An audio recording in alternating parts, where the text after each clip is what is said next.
Welcome to the fastest daf in town. Today we'll masech this Bava Kama daf Pei Gimel. We are going to begin on Pei Beis Amud Beis at the very bottom. I want to ask a question. B'chochmas Yavanis miasira. Is it really true that we forbade people to teach their children about Yavanis, the Chochma of Yavan, of the Greeks?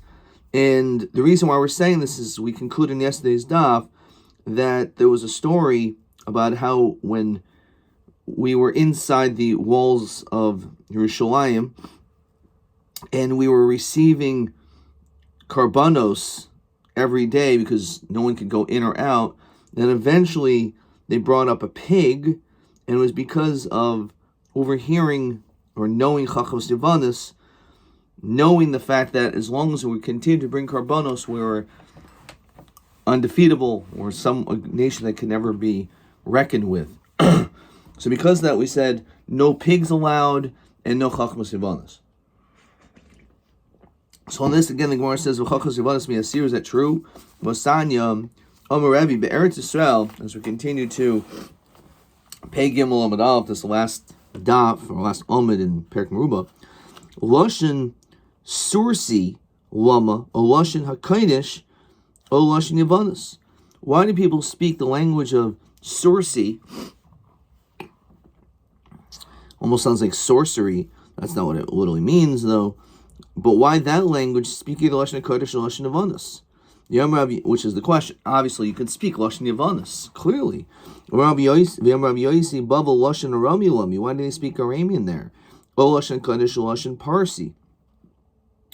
So, and apparently that is Parsi is Rashi is a Lashon Noah. It's a nicer language. But again, the question is, how could you tell me Chachos Yavanis isn't allowed? We see that it's actually a preferred language. So Amri, you're right. The Lashon Yavanu Chod, Chachos Yavanis L'chod. You can speak the language, but not to delve and understand the wisdom of that culture. Okay, so the Chachos Yavanis miasira. Again, I understand. So Lashon Yavanis is allowed. That's clear.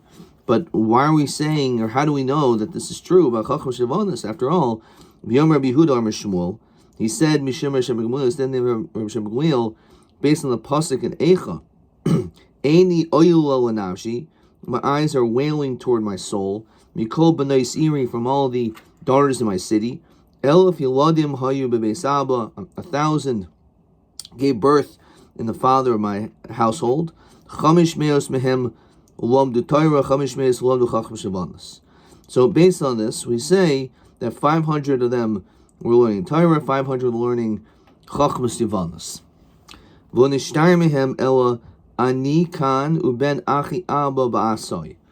And the only ones remaining are me and Ben Achi Abba Basya.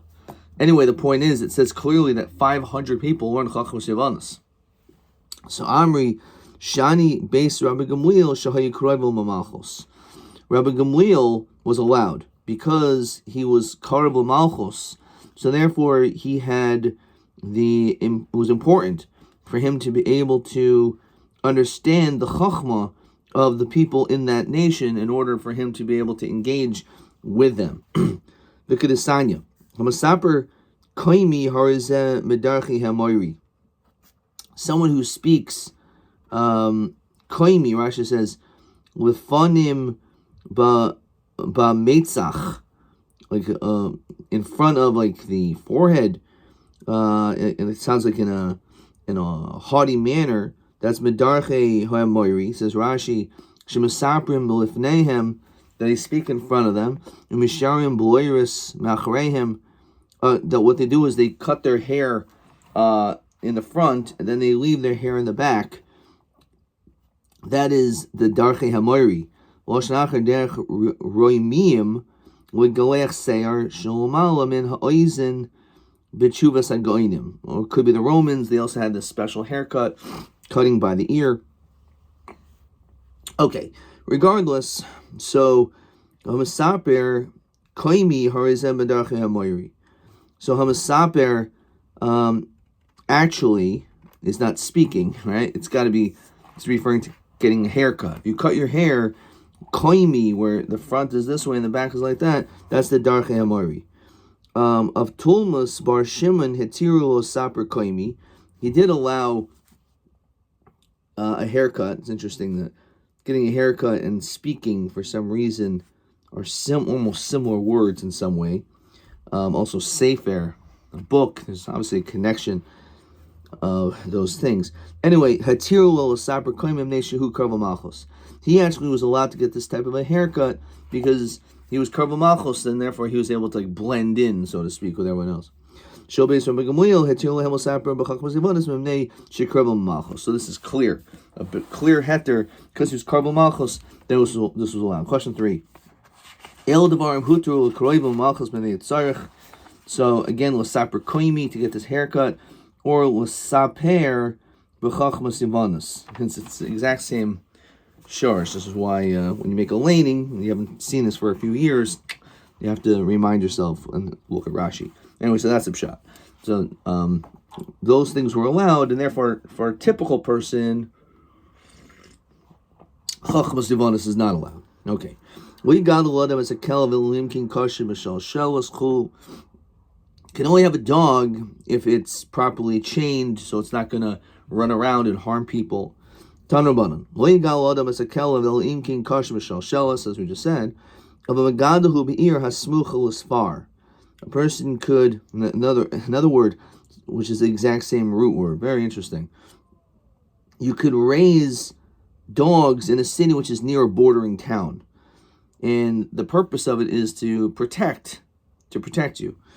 V'koishro b'yoyim, you can tie it up during the day, umatir b'layla, and at night let it roam around, because again it's there for any enemies who try to sneak in at night. So you have your dogs in that area.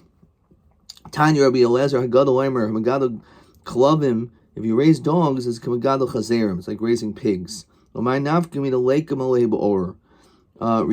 Receiving a curse, as we saw in yesterday's daf, or Yisrael Shigalu Chazerim. It's a curse upon a yid if you raise pigs, also if you raise dogs. Again, as you see, there could be exceptions to it.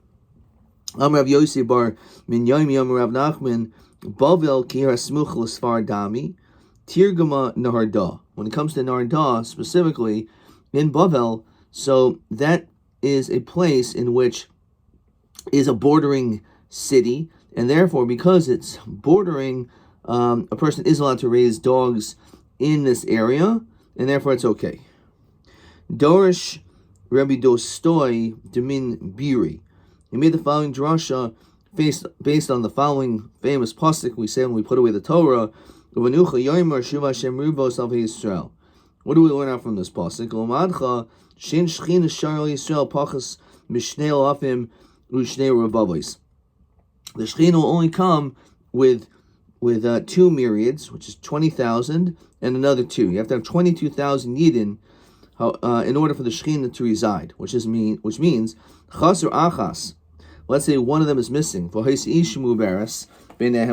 a pregnant woman among them, Ru'uyil Hashlim, and therefore that child is able to bring the Shechina, v'navach b'kelev, and the dog starts barking and terrorizing this woman, v'hipilo, which causes her to have a miscarriage, nivsa, zeh goyim l'shechina shemistalk m'Yisrael. Hayi Isisa, it's a famous Gemara in Shabbos. There was a woman, di'alas l'meifa bahu besa, that she was baking in a house. Navach b'kalba, and the dog started barking. Or Malay Mari, the master, don't worry, lo tistapi mine, don't be afraid of this dog. Shakuli nive, I already took away its fangs. In other words, it doesn't have the ability to bite. Its bark is worse than its bite. So Amalei, Shakile tivusich, take your goodness v'shadi achizre, and throw it toward the thorns. Your words absolutely have no value anymore, because kfar nad velad. The child has already moved from its place. In other words, it wasn't the bite, because I understand it may not be violent, but the fact that it barked, it startled me so much physically that it caused me to have a miscarriage. Ein person shovin b'liyonim v'chul. So you have to be careful the distance of how far you can set nets. And the Mishnah itself tells us a specific measurement. And it says it has to be rachlik min hayishuv lamed ris. It has to be 30 ris away from inhabitants, because otherwise you may be stealing other people's birds. So we're asked umi azli kuli hai, which is mashma that if it's 29 ris, maybe it belongs to someone's bird, which is possible. Therefore, from the yishuv to, let's say, 29.9 ris, this bird can still possibly go that far. But is that really true? But non marchikin as a shoivach min ear chamishim amma. You only have to distance a dovecut from a city 50 amos, and that's it. Obviously, as Rashi says, why do you have to do that? Shol yafsidu tavua pero shesav ba'ir. It says in the Girsa, because your birds, these are your birds, but if you put them too close, those birds are going to fly into the city and start eating other people's food and then come back to the dovecut. So therefore, it has to be at least 50 amos away. Now, 50 amos is much closer than 30 ris. So we're clearly saying that birds only fly up until 50 amos, not 30 ris. So Amar Abaya, Meishat Shaiti Tuva. It flies further. And that is very possible. And therefore, that's why you need 30 ris, because otherwise you can actually catch someone else's birds. However, Kurisaihu b'chamishim amma malya, that for its stomach, within 50 amos, it gets full. Umeishat shloishim ris. But when it comes to its ability to fly, it'll be 30 ris. So basically what it's saying, it says Rashi, Hilkach legabi achilas tevuas ir in lochish b'yoser. We're not concerned. It certainly could fly 30, as far as 30 ris. Therefore, there's a chance that this bird comes far away, and therefore you have to distance all your nets over 30 ris away, so they're not someone else's birds. But because they could fly that far. But a bird is not going to fly that far just for the sake of eating and coming back. They'll gather their food within a 50 amos range. It says in the Yishuv, even 100 mil you shouldn't spread nets. Of Yosef Omer b'Yishuv Kramim, what does that mean? Says Rashi, what it's doing is it's going from one vineyard to another vineyard until it can go much, much further. In other words, if there's nothing there, so then it's not going to travel more than 30 ris. However, if we're dealing with a place in which it's just filled with vineyards, so a bird can go a certain distance, it could stay there for a little while and keep going and going much further. But we're talking about a case where it's not a b'yishuv kramim, and that 30 ris is only required. Rabbi Omer b'yishuv shoichavim. It's talking about where there's plenty of dovecuts, and therefore it could stop along the way, and therefore it can be much further than, they can go much further than 30 ris. So shouldn't the problem therefore be that other people have dovecotes there, and therefore you may be taking birds from that person's dovecote? So we could be talking about the dovecotes belong to idol worshippers, which we're not as concerned about. These are all ownerless anyway, so it's not a problem. Or we're talking about that those are all your dovecotes. So you don't have to worry about the dovecotes themselves because they're all yours. But there's still a chash that it may be a dove that is coming from a nut from the yishuv, from the actual city. And therefore that's the reason why it has to be distant. So it's a little bit challenging to break that all down. But again, typically, birds can fly 30 ris. They're not going to go more than 50 amos to get their food. However, if you're dealing with a place of Yishuv Kramim, so then it can go even further. Okay. Let's see the questions before we finish this parak. Question TA11. Ein person nishoivin nishpin liyoinim elim kin rachak men yishuv lamed ris. Matai aser fil mea meal. When is it even, is aser even more than that? Pei gimel with aleph. So one is, we said, Yishuv Kramim, or Yishuv Shoivchin. And again, it's the issue of Yishuv Shoivchin as well, in the event TA11 that it belongs to it, they're not yours. So therefore, that would be an issue. Yishuv Kromim would be one answer, or Yishuv Shoivchen. Okay, so those are the two answers. Okay.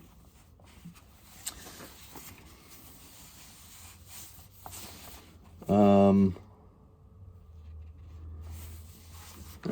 not sure why I didn't do this.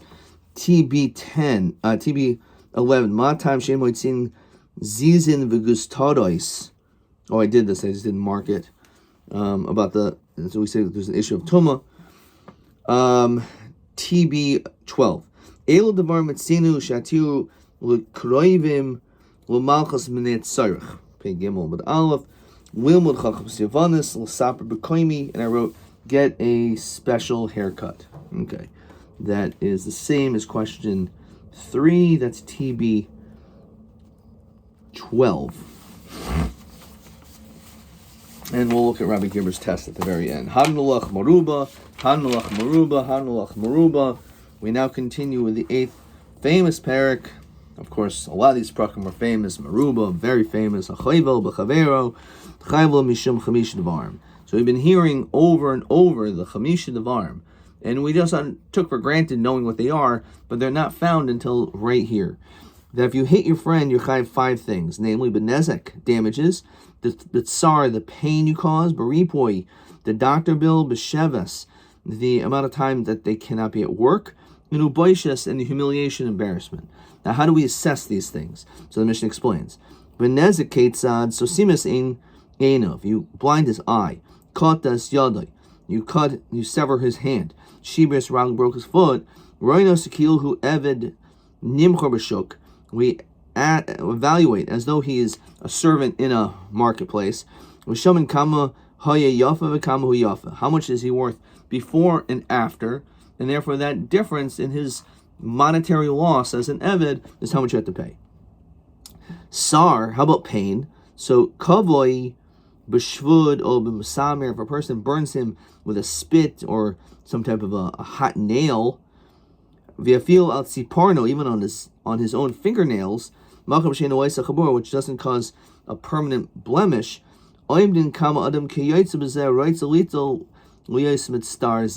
You'd say, how much would you be willing to pay to be in this level of pain? Which is hard to understand. Most people don't want to be in any pain ever.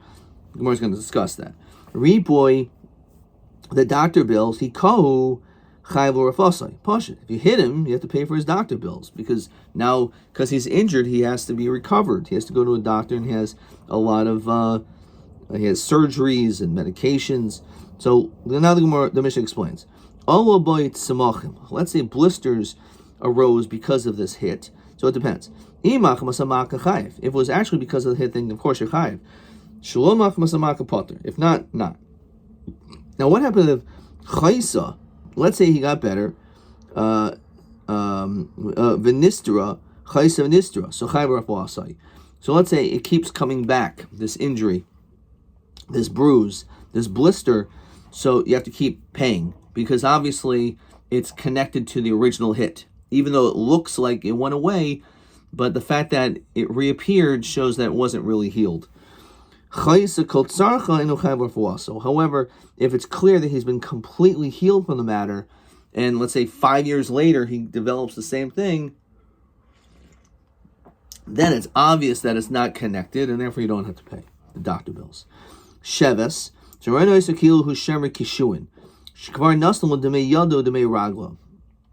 you already paid for the value of the monetary loss, we evaluate him as though he's a shemer kishuin. Not the hardest job in the world. Someone who is watching cucumbers, watching fields to make sure that they don't get stolen, birds don't destroy them. Not the highest paid job, but that's how much you would pay him. That is all dependent on the person who is embarrassed and the one who does the embarrassing. So that could be a range. Question 4. Madua shaman sar lafi mashu ma'onig o boishes lafi chashivusai shel hamavayish hamazbayish. How come we when it comes to boishes, we assess the person, this, yes or no. Mil sheves, when it comes to resting, right? Everyone is like a cucumber watcher. Why? When it comes to some of these other five, we look at the individual and we assess the individual situation. So how come not by this? So Rashi says, Shari ein roy l'malacha kveda. He's not fit to do a hard, heavy job. Afil boy chayli, even without this illness. Shari nikta yadai baraglo, because his hands and feet were cut. Vukvar naslo demehan. We already paid for that. So let's see how Dirshu wants us to answer question 4. Kivan shebit the malacha lafi mashahu kfar nishum benezek lo noiser el sheves to kol yimei hachoyli chutz mehanezek. Basically, what it's saying is we already made that assessment by nezek. So by nezek, it will matter this type of a person, how much he'd be worth now and not worth later. That is very much individualized. So that has already been calculated. So now that that's already been calculated, now we look at the person who he is, and we say he could be at least a shemer kishuin, and therefore that's what every single person could do that job. Says the Gemara. So why do we make you pay for the eye once you take the guy's eye out itself? When it says an eye for an eye, it doesn't literally mean it. The sanya yochel simas eno mesamis enoi. Kates yadam kates yadam. Shimas raglo mishabres raglo. You hurt the guy's eye, hurt his eye. You hurt his hand, you hurt his hand. You broke his leg, will break your leg. Talmud loimer maki yadam makabehema. Ma makabehema comes to an animal. Latashlumin, we pay af maki yadam latashlumin. Mim nafshach loimer. If you're not satisfied with that answer for some reason, then we would say a little bit differently. Hari Huayim, the pasuk says, "Lo sikul koifer nefesh rotzeach asher hu rasha lomos." That you can't take koifer money for a nefesh rotzeach, someone who is a murderer, because he is going to be sentenced to death. Now, lo nefesh rotzeach yato lekech koifer. You can't take money for that. So only when it comes to murder, you can't buy yourself out of murder, but you can buy yourself out of injuring someone. So, hey, makeh. Which are we referring to when we say makeh? Right, based on this drasha, makabehema, makabehema. Ilemo makabehema yishalmena umaki adam yumas huba katoliksiv. That pasuk, you don't pay, rather you're killed. The pasuk says umaki adam yumas, the person's killed, he doesn't pay. So how can you say that that's the drasha? So it's obviously not from that pasuk. El mahacha. It's from this pasuk in Vayikra. Maki nefesh behemi yishalmena nefesh tachas nefesh. So it says a soul for a soul. Samachlei the ish kiyitin mumba mito. If you make a blemish on a person, kasherasa ken yasalo, as was done to him, so is done to you. So haylav makihu. This pasuk doesn't say the word makeh. So what are you referring to? No, hakah kamrinan. We're learning the notion of one hakah to the other. Says Rashi. Afagav the kroy lo damu, even though they're not exactly the same in words. Gamrin Gzer Shava. Interestingly enough, you could still learn Gzer Shava. How do we find anywhere else that applies? This is actually very famous. It's quoted numerous places throughout Shas. Rashi helps us out. Rabbi Shmuel. Shava koin avo koin. So it says over there, there's a Gzer Shava, and that's referring to saras, of examining a person who has saras, person in the house. And it says v'shavuva, coming and going, which are two totally different words. But we learn Gzer Shava nonetheless in that situation because of its context, that they're similar in motion, going one way and going the other way. So over here, even though it doesn't say Makkah, that's good enough. Makkah adam tani hacha hakahu. We're talking about a hit. When it says yitin mum gomer damum aidi hakaba. Obviously, we're talking the mum, the blemish, is aidi hakaba. It came because of a hit. So if it doesn't say the word makkah, it doesn't matter. We know, obviously, the mum came because you hit him. Back in the Gemara.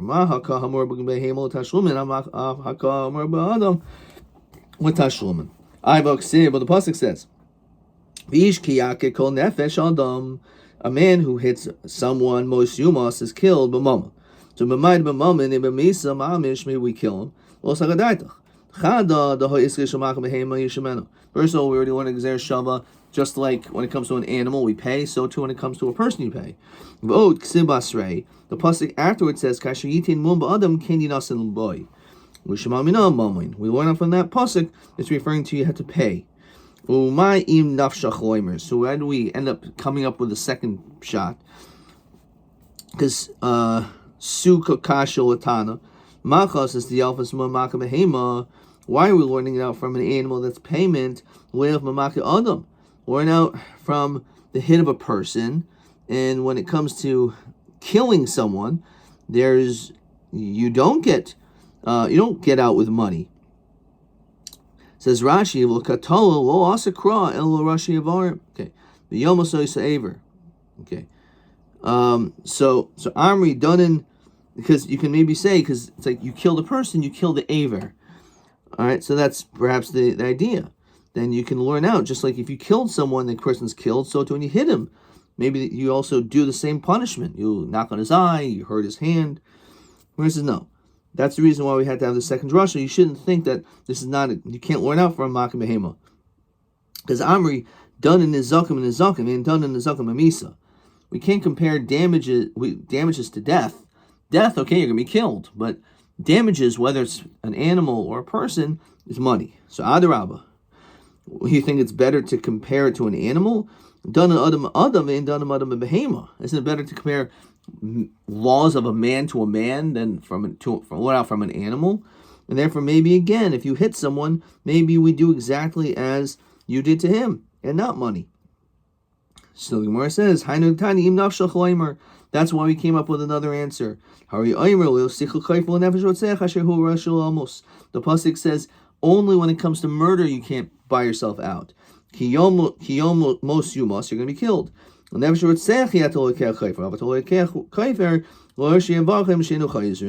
However, when it comes to another death, the death of a limb, so in that case you are able to buy yourself out. It's not you have a choice. That's the din. You can't say, okay, you know what, knock my eye out. No, it's a moment. You're telling me that pasuk is to say that when it comes to someone who hurts Rashi Avarim, someone's limbs, that you pay money and not get physically hurt. I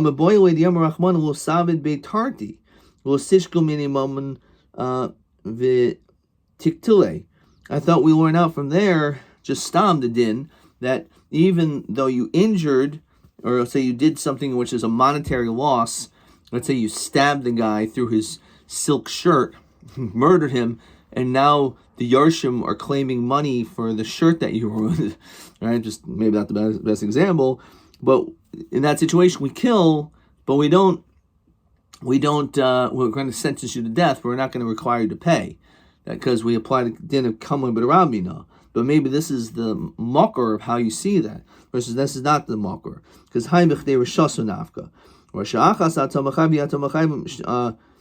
Some say mishum shte reshuyos.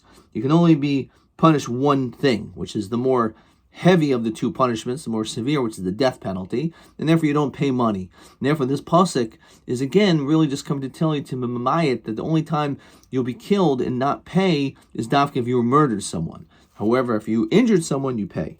Maybe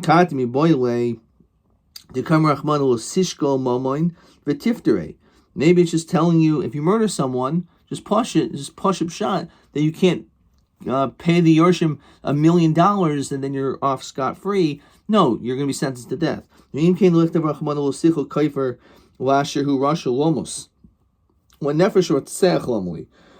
is the other words?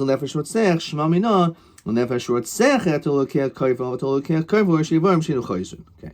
Now, the Gemara says, 1 second.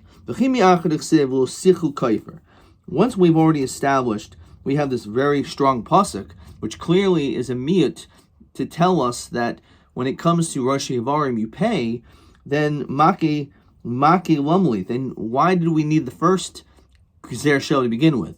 I understand there was a problem with the first Gzer Shava because maybe we don't learn out from Behema.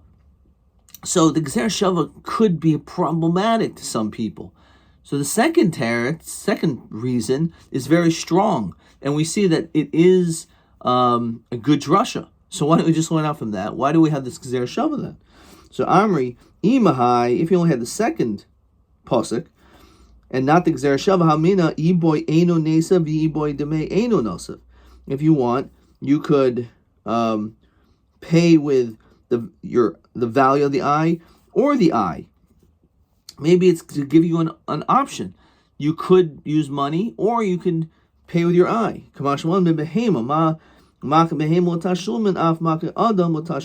to stop there. So no matter what, it's always latashlumin. You don't have a choice. So the Gzer Shava is saying when it comes to the case of a behema, there's no choice. We don't knock out the eye or anything like that. It's always money. So too over here, it's always money. It's not an option. If you'd only had the other pasuk, you would think, okay, maybe you have the option to do either one. Okay. Question 5. Madu israch trei kroi limo dechayv adam nitin latashlume mamoin. So he says, if you have the pasuk of lo sikul kaifer, you would think iboy eno nesav, iboy deme eno nesav. Kamash Mulan, we went out from the Gzer Shava mibehema latashlumen davka. That's only payment and nothing else. Okay. No questions on TA, TB, nothing. Let's just move on to Rabbi Kipper's tests, and let's see how well we did. Lemi muter l'saper b'chachma b'loshin yavani. It's a little bit of a trick question. Everyone. Lemi muter l'saper b'chachmas yavanas. People close to the Malchus like Rabbi Gamliel. Okay, Heich muter l'gadol as a klabim. So I wrote, tie it with a chain anywhere next to the border, can untie it at night. Did I not know this 35 years ago? Question 10. Ma hapshat de'ein porsin nishvin liyonim yishav afil mea mil, even 100. But the Mishnah says only 30 ris. So I wrote, there are vines it could fly to, so it could go much further. Birds' nests, it goes and visits, so it can go further. Okay. Question 11. Ma darshinim in a pasuk l'sichu koifer l'nefesh rotzech ashehu rashalomos. Only not to a nefesh rotzech, but you pay money for someone who damages limbs which don't grow back. In chayzrim, I guess that's how you can translate that. Ad kan.